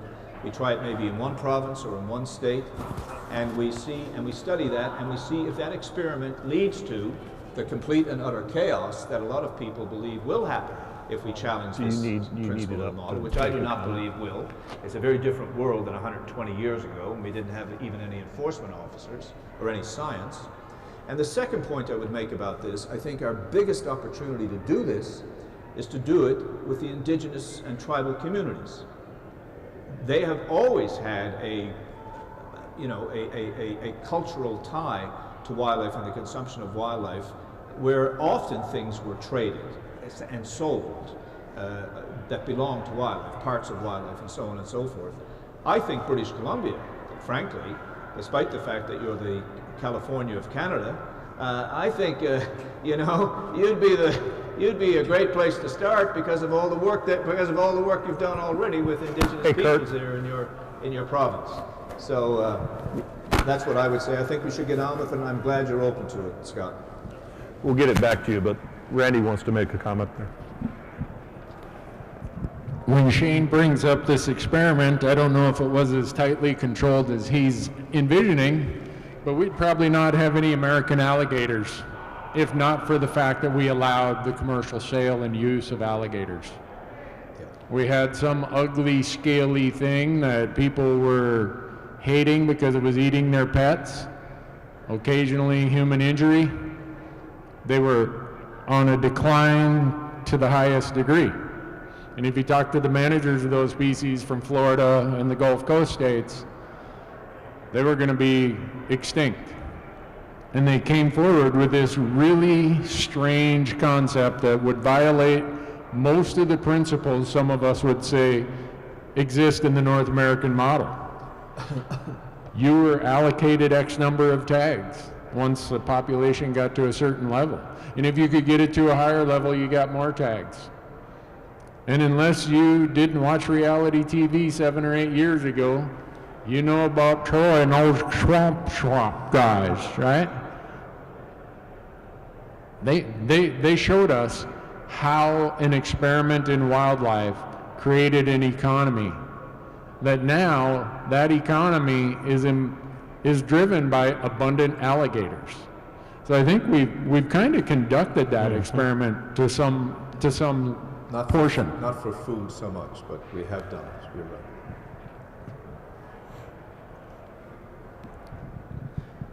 Really well done, guys. I just have to say it. I know all three of you really well. You're close friends. When you think about there was 4 of us on the stage here now. Well, he knows that. Yeah. All 4 of you. But there's only 3 now. But I just want to add something in terms of an experimental application of this, Shane. You know, having still being a Montana resident, a former wildlife manager of 33 years, and then finding myself, due to circumstances, immersed in this European system of wildlife management. And then having the opportunity to become a certified hunting instructor by the German authorities, and then understanding what the sale of game meat means. And when I find myself over on the other side of the pond, I do not hesitate to buy a chunk of red meat steak in a restaurant or wild boar. I wouldn't do that in North America on a dime, because those are all game farmed. In Europe, they're all hunter-harvested animals. Yeah. So that's one element of cultural difference that hit me. But there was another one. I also found out, like we do in the US and Canada, we give our harvest, we share our harvest with our friends and our families, and with poor people in places under different programs. In Europe, they don't do that. They sell their meat to their families and friends. So there are cultural things that occur, and so if you set up an experiment, don't just look at the numbers, look at the spin-offs on cultural changes that may occur. That could be good or could be bad. I'm not editorializing, but that struck me as you were talking about that. There's a whole nother set of elements to look at if you do this. So just a thought. I think those are really good points, Kurt. And you mentioned this idea of North America hunters sharing. As Gray knows, as part of the Wild Harvest Initiative, we're doing surveys in all the states, well, not all the states, but in a number of states now, asking hunters how much of their harvest they share, who they share it with, etc. And what this is really demonstrating is that, you know, it raises the question of how do you define the hunt, and how do you define hunting, and how do you define the hunting community. So we have hunters in Texas, for example, in the survey there, who would share their meat with as much as 10 or 12 different people. So if you think about us having 12 million or so, or 3.5%, however you want to measure it, of hunters in Canada and the United States, maybe 14 between the two countries, and you think about the fact that they're sharing that meat with another 4 or 5 or 6 or 7 people, which is what we're trying to determine. We're trying to quantify this now with the Wild Harvest Initiative. You know, all of a sudden you begin to get a real glimpse into North American society and the values we hold towards wildlife. Because, and it's not just game meat, it's about anything that North Americans harvest from the wild. I'll bet you every one of you out there, if your family gathers wild berries, if your family gathers wild mushrooms, in addition to wild fish and wild meat and a host of other products, you are very likely to share that with family and friends in a way that you would never dream of doing by going to the grocery store and buying your neighbor a roast of beef, or buying your neighbor, you know, a bottle of jam off the grocery store. You would never think about doing that, would you? Because you'd look kind of insane anyway if you did it. So you don't want to look insane, but you just wouldn't do it. But as soon as it comes from the wild, and if it's your mother or your grandmother, no matter who bakes that pie of wild berries, that is already, and that's why I say it's a trophy, that is already something to be celebrated in a way that a store-bought pie would not be. So I think you're on something really important here, Kurt, because I think we have a way to express hunting and express gathering and express all of those activities in a very historically meaningful way that fits with the culture of the United States and Canada, and that will ensure the future of those things. And I also think it is absolutely our best story about the character of the hunter-gatherer in Canada and the United States. Because if there is one behavior of human beings that everyone admires in every culture in the world, it's people who share what they have with others. And I think Americans and Canadians are up here with respect to sharing what they harvest from the wild. And I think that is a story that needs to be told. And that really, in my view, is the final outcome of the real trophy hunting in Canada and the United States, and all hunting, in fact. It's what we do with what we take from nature and how we share that with our friends and our neighbors in our communities. Shane, there's the other aspect that you're working on in the Wild Harvest Initiative that I think is exciting too, and that's the replacement cost. Please. You start taking the data that you have, and then you try to replace that with another product. We're consuming wild protein or berries, but in our case, we're consuming this wild protein. What's the replacement cost? What's the ecological cost? What's the environmental cost of replacing that wild organic meat with a commercial farm? Absolutely. The trucking of it. So it's an incredible dynamic that I think we're going to get. We're going to get some information that we will be able to share, and let's share it properly. Yes. That I think it's a game changer for us. I believe so. Thank you, Greg. I know a lot of this discussion is centered around wildlife as a public trust. How do we better portray to the general public the contributions that hunters have towards these landscapes that are so vital to these animals? Bighorn sheep is a great example of, they exist almost entirely on wild, publicly accessible land that are some of the most iconic landscapes in the country that are valued by all Americans, whether they're allowed to visit them in person or just a calendar image even. This is also in the public trust as Americans. How do we better portray to the American public our contribution, which a lot of these landscapes only exist in that state because hunters have placed a value on the animals that roam that landscape? How do we better portray that contribution to the American public, because it's almost equally as valuable as the conservation of wildlife itself? I'll take the first stab at this because I'm so excited about that question, because that is an absolutely excellent, excellent question. We cannot have wildlife without habitat. We all understand that equation. But you are totally correct in saying that we've often emphasized the idea of how many animals we've brought back, or where the populations stand, or how many we can harvest sustainably, and so on and so forth. Look, no matter how you slice the pie, the role of recreational hunting in the recovery and sustainability of wildlife and wildlife habitats in the United States of America in particular, but also in Canada, is one of the most remarkable stories in the history of the two countries.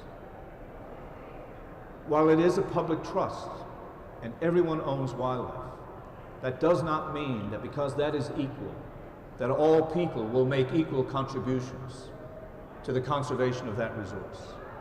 And there can be no doubt, the evidence is overwhelming, beyond overwhelming.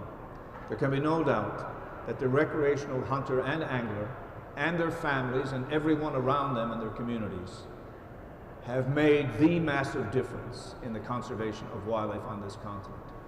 But they have also made the massive contribution for valuing and conserving the landscapes, not only upon which wildlife depends, your point, but also the landscapes upon which every single one of us depends.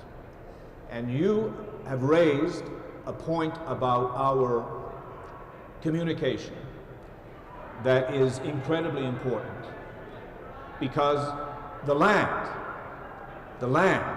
everyone wants the land, as you point out. Everyone values the vistas, everyone values the aesthetics, but not everybody is going to hunt or fish or kayak or whatever it might be. Not everyone.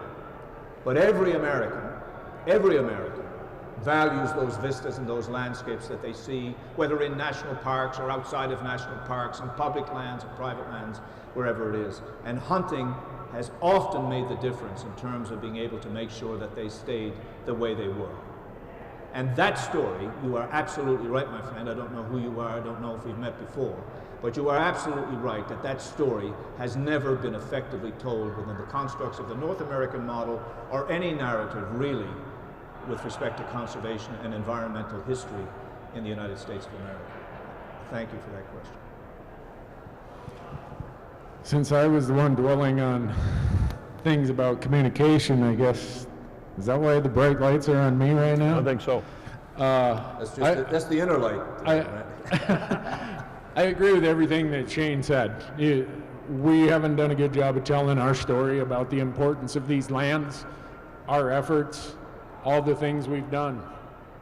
And I haven't solved the riddle, and I'll give you some examples of where I've struggled with this. I produce media content, whether it's podcasts, whether it's video, whatever. I spent $30,000 to go to Southeast Alaska and tell the story about the Tongass National Forest in a movie or a film called Reindeer. Maybe you saw it. It's about the impact of Sitka black-tailed deer, how important that is as a food source for indigenous and local people, and how policies affecting lands and how conserving the Tongass was one of the most critical aspects of this. That's been on my YouTube channel for 3 years. I've made, in advertising, $56 from that $30,000 investment, and it's got less than 30,000 views. If I took a hunt, and I could take any of my elk hunts, and I missed a cow elk, I'd have 150,000 views at that time, by now. I did a film about the Yellowstone River in Montana that was going to be dammed at Yellowstone and flood all the way back to Yankee Jim Canyon, if you've ever been to Gardner, Montana. And it would have dewatered the Yellowstone from Livingston, Montana to Billings, and all the native species, all the native fish would have been gone. I've made $0 on that investment, and it's got 20-some thousand views. So I'm here to tell you I've failed at trying to figure out how to tell that story. And I don't really know how to do it. I keep working on it. I've done a film with you guys about selfless, about sheep advocacy and the importance of water on the landscape, and how so many wild sheep volunteers have went and done this. And we talked about the importance of these landscapes for disease protection, for vitality and vibrance of these herds. Again, 30,000 views when some of our most popular videos have 1 million to 2 million views. I don't know how else to say it. We deal with the same. You know, there was a period in our social media content that we said, you know what, we're just got to get more messages out on conservation. You know, let's talk about what we do. You know, how are we putting and keeping wild sheep on the mountain? Minimal engagement. Or we put a picture of a big dead ram, or even a big live one, there's the engagement. So, I don't know. Well, I think that part of the answer to that question, Ray, is that we're not getting outside our audience. Yeah. That's We're not what, Shane? We're not getting outside of our audience. Yeah. That's definitely one part of it. Because this question of habitat conservation, most of the international conservation world is starting to come to focus on a single kind of vision with regard to wildlife and people and conservation generally. And it's coming under the name of One Health. One Health. And the whole notion there is that all living things, humans and all the wild others that we share the planet with, are dependent and interdependent on systems that are sustaining for us, wild places and lands that are productive and lands that are healthy. To the point that there's actually work being done to develop strategies and ways of measuring the sustainable use of soil globally. Now, I can tell you that 10 or 15 years ago, nobody will be talking about the sustainable use of soil in a broad global kind of pattern, the same way that you would look at sustainable use of wildlife, for example. So there's a phenomenal change taking place, and part of it is because people are afraid. People all over the world are worried that their way of life is going away. They don't recognize the societies in which they live. It is not just true in North America, it is true around the world. We are living in an age of discord. And the land and food, I put those two things together as the ultimate story. Because without the land, we have no food. Without food, we have no life. And without land, of course, we have no things that can give us life, whether that's agricultural production or whether it is wild food that is being harvested. And so I understand, and we've certainly Gray and I have talked about this before, it is difficult to talk about some of our concepts and get the kinds of reactions we want. But I'm in a slightly different position. You know, we reach about 3 million people. That's what Facebook estimates as our reach, Randy. It's not the followers, but you know, we have a lot of followers. I'm talking about conservation vision, shame on me. And a huge percentage of those people are not hunters. And we see that they respond to messages different. Like every group has its culture, right? It's naturally hunters are going to want to see those that big wildlife. But I think part of what we've got to try to do is continue to pound at this until we break open those audiences and we start to see a much more inclusive audience listening to our story. Our entire story, our story of translocating wildlife, which definitely people find exciting. I'm sure that's the case, Gray. And the ideas of safeguarding these habitats because of what they mean to people's health and livelihoods. When New York decided to safeguard its water supply by manipulating habitats rather than destroying habitats, using natural habitats to filter the water that eventually would be consumed by the citizens of New York City. This was one of the major breakthroughs in this direction, and that took place a long time ago. And there's a lot of examples of that out there that are exciting, and that sort of combines your thought here and your question there. You know, we have a lot of information that we could probably mobilize that's already out there to help us explain this story of habitat and wildlife habitat. And again, I raise the issue of indigenous peoples in this question, because the United Nations has come out with the United Nations Declaration on the Rights of Indigenous Peoples. There is tremendous interest and concern for the survival, particularly of indigenous peoples in the Congo Basin, in the Amazon, etc. And that's all about preserving their land, their habitat. These are classic demonstrations of how we cannot have conservation without with the land and the landscapes themselves being protected and the habitats that are necessary for wildlife being provided. So I think it's frustrating that we can't do it easily, but you know, many of the stories that we have been telling successfully, we've been telling them for 100 years. So after a while, even a blind hog finds an acorn. So, you know, if we've only tried it a few times yet, or, you know, not a few times, maybe what we should say is credit to you for doing it, and now let's just keep doing it, because that man is right.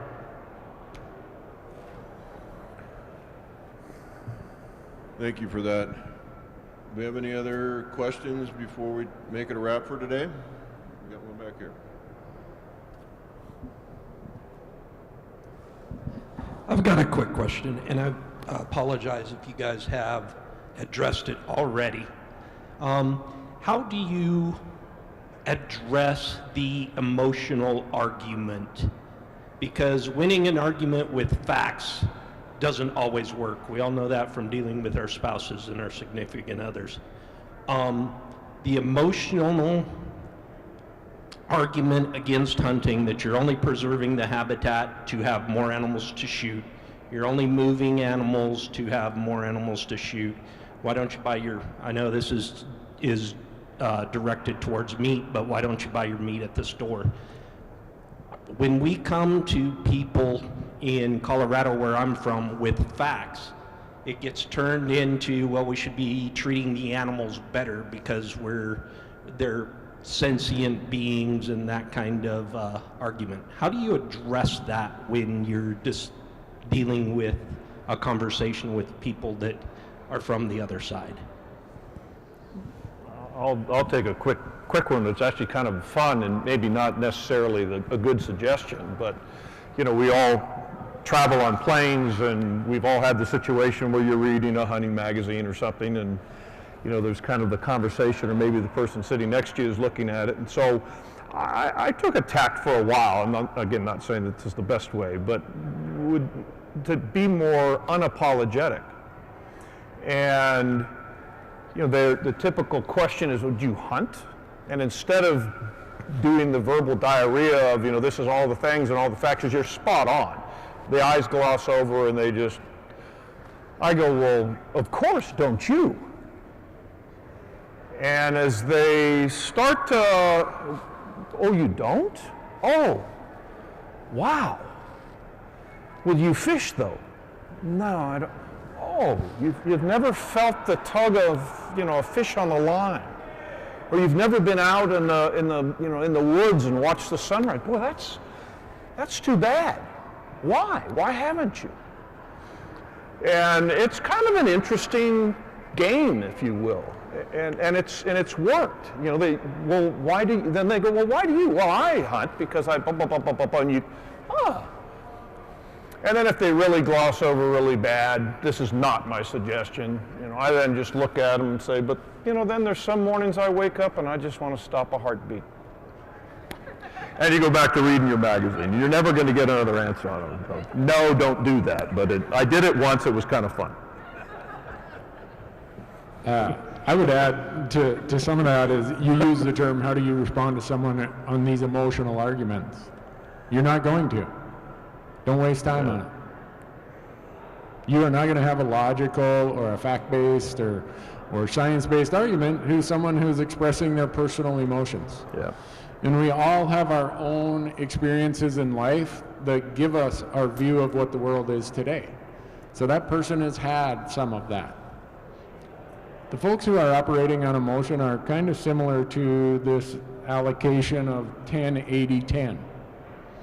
Where we go wrong is we take the defensive posture and feel that we got to convince everybody why we're right. As quick as we take the defensive posture, our communication style and our communication effectiveness is mitigated, almost goes to zero.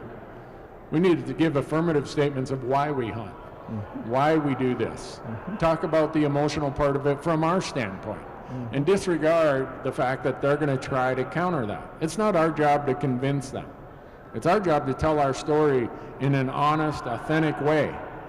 Because I agree with Shane, some of the greatest things that we offer the world is what the procurement of food in a natural wild place and sustaining that, the wild places and the wild things, that's the greatest story we can tell the world. Let's not get distracted by the shiny objects of emotional arguments on that. Well, I have to disagree with this, very respectfully. I don't think there's anything wrong with emotion. And I have listened to pretty emotional hunters in my day, and not everything that every hunter has said emotionally do I agree with. I have also listened to people who are very much opposed to hunting and who have held very passionate and emotional positions on that. And some of them have been extremely fine people. So, where I come at this idea of emotion and intellect, I'm a scientist. I publish lots of papers. I'm cited in all kinds of places. I'm still publishing. I published 5 papers this year. I value the science with its dry, deliberate kind of delivery. And I'm not surprised that people glaze over sometimes with it, because it's like Dr. Geist said to me one time, Shane. He said, I know, he said, you're a big critic of science in many ways. And I said, yes, I have been. He said, well, I finally decided that I'm not going to write any more scientific articles. He's written about 300 by that time or something. Because I prefer to talk to people where I can have a real human conversation, an emotional conversation with people, instead of having 70 people I don't know read my paper. So, I firmly believe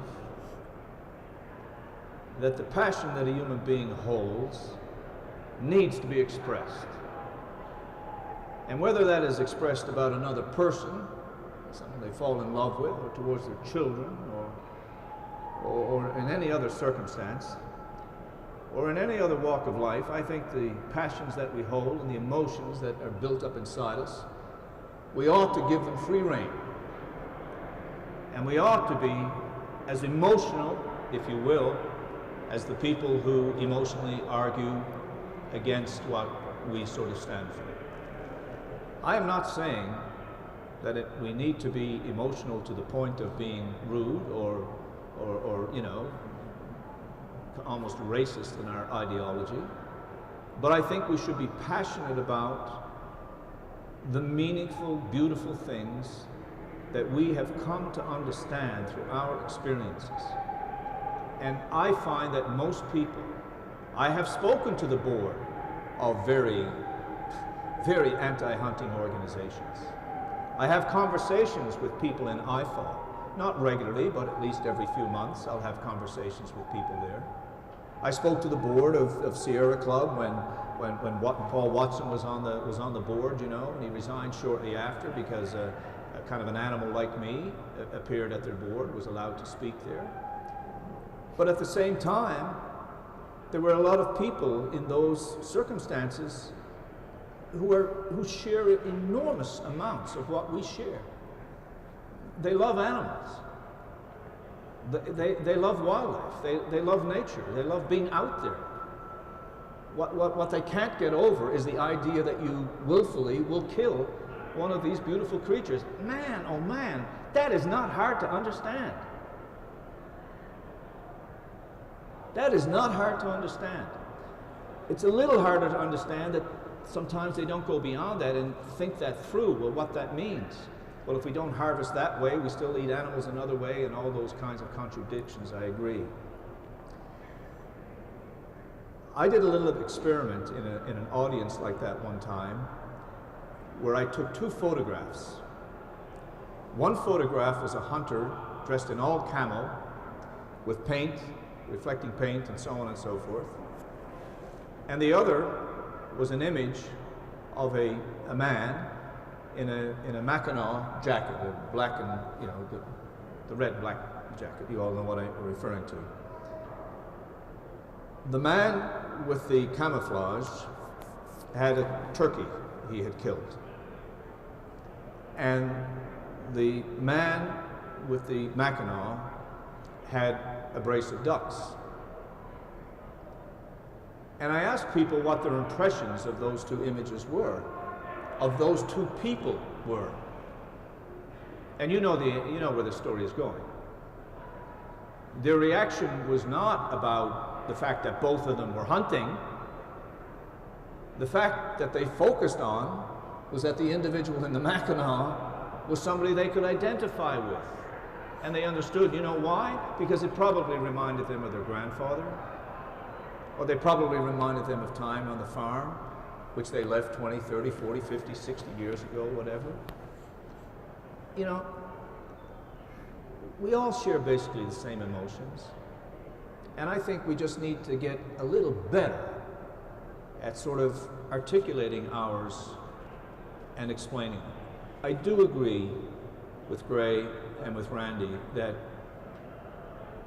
some portion of people who are opposed to hunting, you will not change their minds. But there's some portion of the hunting public too, whose minds perhaps we should change. Right, right. So I kind of think that we need to come forward with facts and figures communicated in a reasonable way. I think we need to use knowledge that is not scientific, experiential knowledge like any hunter has, like any farmer has, like any forager has, like the indigenous community has. I think we need to use that. And ultimately, I think we should be so emotional about what we have achieved that people become intrigued and ask, either that person's insane or that person has a really important story to tell and maybe I should listen to it.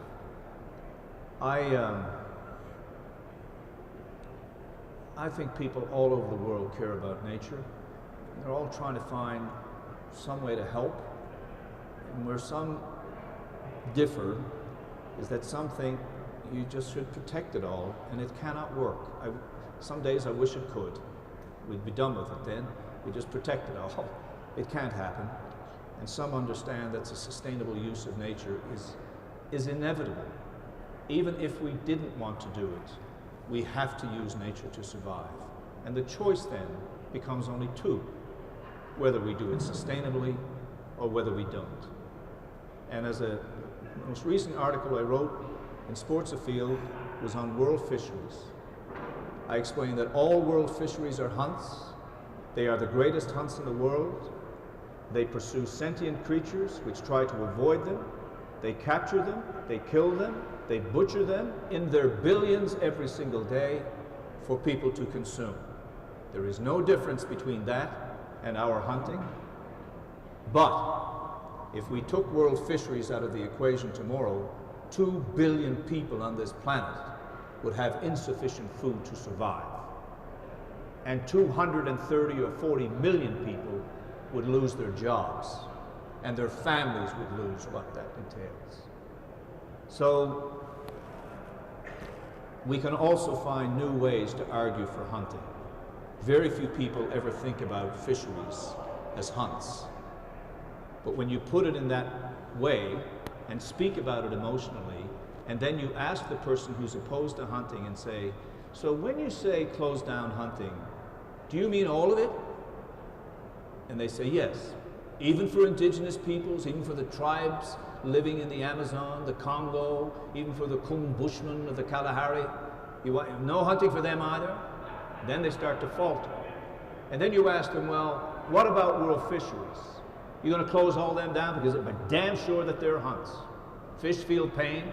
Oh yes, that's a big debate. There's no debate about that. They feel pain, of course they do. And they suffocate, and they come up with their air bladders broken up, and all the rest of the stuff that goes on there. The big difference between fisheries and our hunting is they get to waste things. If they don't like what comes over the side of the boat, they dump it. And when they go to catch a particular species, it doesn't matter that they catch 10 other species at the same time, which they dump over the boat. Just imagine if you were going deer hunting, but you said, well, on the way I shot an elk and a black bear and a turkey and a pheasant because, well, you know, they just happen to be in my walkway. We are in touch with what made us human. It is as simple as that. And maybe sometimes we need to ask the emotive person, do you take hot baths? Do you have candles in your home? Do you like to look at the barbecue when the food is cooking on it? Do you sleep upstairs? Do you have a fireplace in your home even though you might live in Tucson, Arizona? Because if you have all those things, then you should understand why I spend time harvesting my own food in nature. I really believe it's a mistake for us to walk away from the emotional engagement. I really do. Thank you, Shane. Thank you, everyone. Appreciate the great questions. Appreciate the attentiveness. Gentlemen, thank you very much. I wish we had more time. There was so much more to this. Next year. Next year. We knew that going in, but I hopefully appreciated some of the perspectives here today. And to everyone watching online, thank you for joining us, and enjoy the rest of our show. Thank you very much. Thank you all very much. Thanks, everyone.